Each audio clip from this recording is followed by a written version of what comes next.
Bismillahirrahmanirrahim. Assalamu alaikum, brothers and sisters. So I've been um, on and off helping people with uh, advice sessions, counseling sessions, and stuff like that. And as is often expected, it's become kind of the norm for a lot of ulama that when we deal with these kinds of issues, we get dominated by marriage-related issues, which says a lot about the state of our community.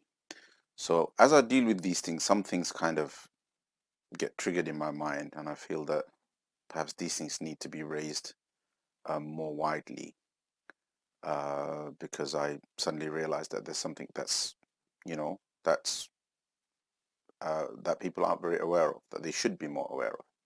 So one of the things that I've recently um, realized is when young people go into marriage, um, women in particular, because they often face um, circumstances where they end up in a, because of various cultural factors, end up in a disadvantageous position.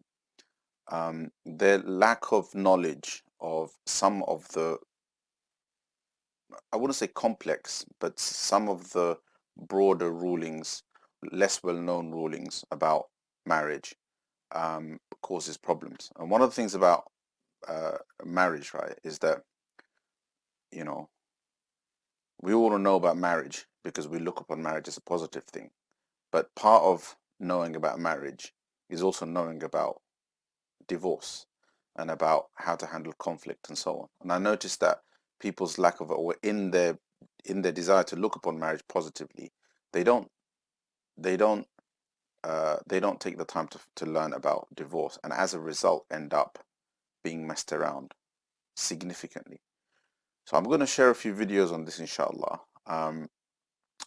One of the things that I want to say about divorce, and that's the topic of this video, is that people have, if for whatever reason, and may it never happen to any of you, but it does happen, if for any reason your marriage has broken down and you've reached a point whereby you're looking to separate or be divorced and so on, it's important to know that first of all, a man should never pronounce three talaqs at once, because it can, because it creates according to the majority of scholars, it creates an irrevocable situation.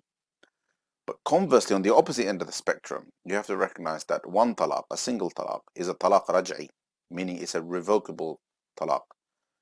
But what a lot of people don't realize is that this revocation, the fact that the idea of a talaq that can be revoked is the idea that while the couple remain in their marital home together, because even after the talaq has been pronounced, the woman observes her iddah in her husband's home. The Sharia makes it as easy as possible, with some differences of opinion among the fuqaha, as easy as possible for them to reconsider and therefore come back together again.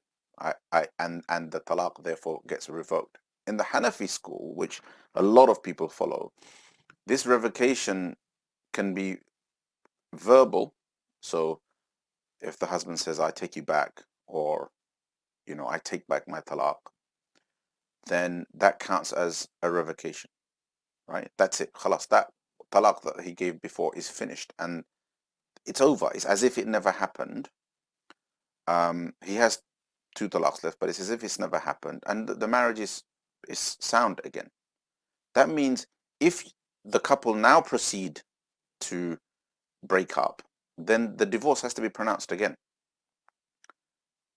If you don't ensure that happens, then basically the woman is going to assume she's been divorced because of the original pronouncement, when actually she's not, because it's been revoked, right? It's as if the marriage, during her iddah, during the 3-month waiting period, the talaq has been revoked, but in her mind she's thinking, I've been divorced, because after this act of revocation, perhaps they had another argument and decided to go their separate ways. But after revocation, the talaq process has to be conducted again, right?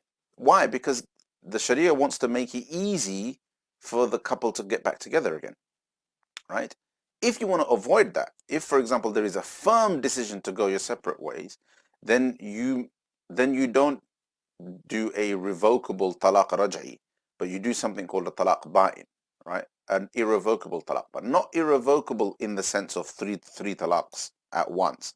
Not that kind of irrevocable, because that's not even permissible. That's sinful, right? But rather a talaq ba'in is where you pronounce the talaq with the clause that it's a separating talaq. Ba'in means separating, right? And therefore you say things like, I divorce you. Either you say that I divorce you as separating divorce, or you agree that you're going through the process of a breakup without the right of revocation. Meaning this has to be clarified so that automatic raj'ah doesn't happen. And raj'ah is the right of the husband. That means that, and I'm saying this in the interest of women, that a husband who is problematic and is out to make life difficult for a wife can really cause issues by just revoking the talaq and then prolonging a woman's iddah. So whereas you only needed to serve iddah for 3 months, right? Iddah being that waiting period after the talaq, after the divorce, you wait for 3 months, right? A husband who's vengeful and who wants to cause trouble can use this and make a woman wait for 9 months by divorcing and then revoking, divorcing and then revoking. And the Quran has expressly forbidden this, but it's possible to do that anyway, just out of making life difficult. So basically we have to be aware of these things, and it's a grave sin for a man to do these things, but it does happen, and we have to protect ourselves.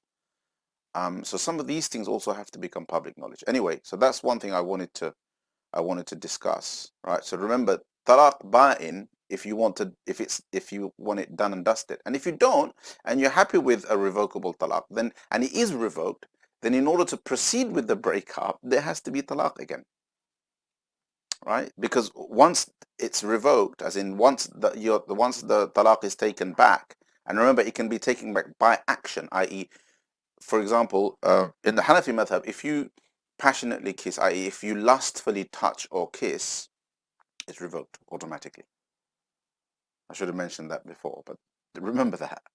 So that means that you're thinking, oh, it didn't work out. We had 3 months. We couldn't make it work. Khalas, we're going to go our separate ways. When actually, you're not even divorced.